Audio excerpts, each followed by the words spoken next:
امرت ہے تیرے بول تو پیغام زندگی، تیرے سوا نہیں کوئی آواز وقت کی، تیرے سوا نہیں کوئی آواز وقت کی۔ یہ عید الاضحیٰ پہلی عید سے بڑھ کر ہے۔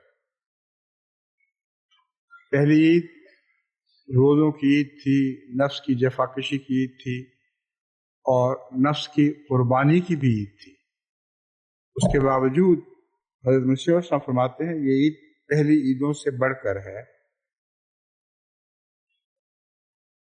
یہ کیوں بڑھ کر ہے؟ فرماتے ہیں اس روشنی اور نور کو لینے کی کوشش کرتے ہیں جو اس دعا میں رکھا گیا ہے۔ عید الاضحیٰ کا مضمون دعا کے مضمون پر بھی روشنی ڈال رہا ہے۔ دعا کہتے ہیں جب سورج چڑھ جائے اور اونچا ہو جائے اور اس کی روشنی ہر اندھیرے کو دور کر دے۔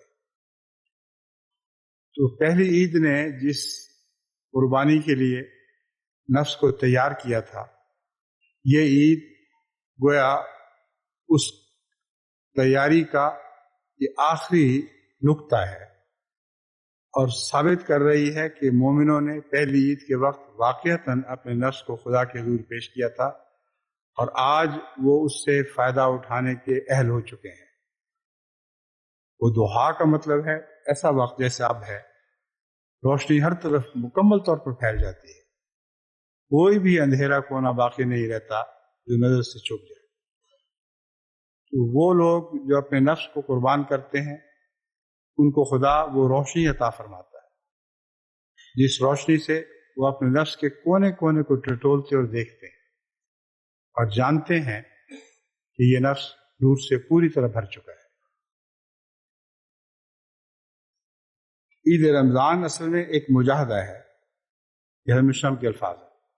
عید رمضان اصل میں ایک مجاہدہ ہے اور ذاتی مجاہدہ ہے، اور اس کا نام بذل الروح ہے۔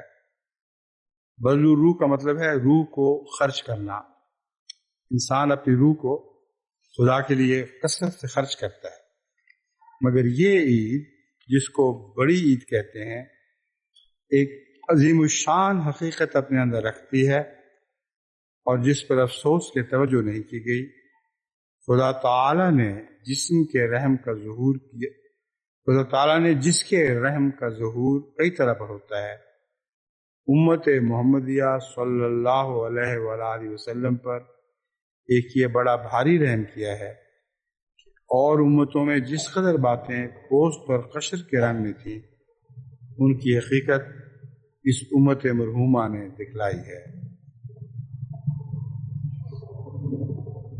یعنی پہلی امتیں تو محض رسم و رواج کا شکار ہو گئی تھیں، اور اس امت میں قربانی سے جس روح کو منظر عام پر لایا گیا ہے وہ محض ظاہری رسم و رواج نہیں بلکہ قربانی کی حقیقت یعنی روح کا قربان کرنا ہے۔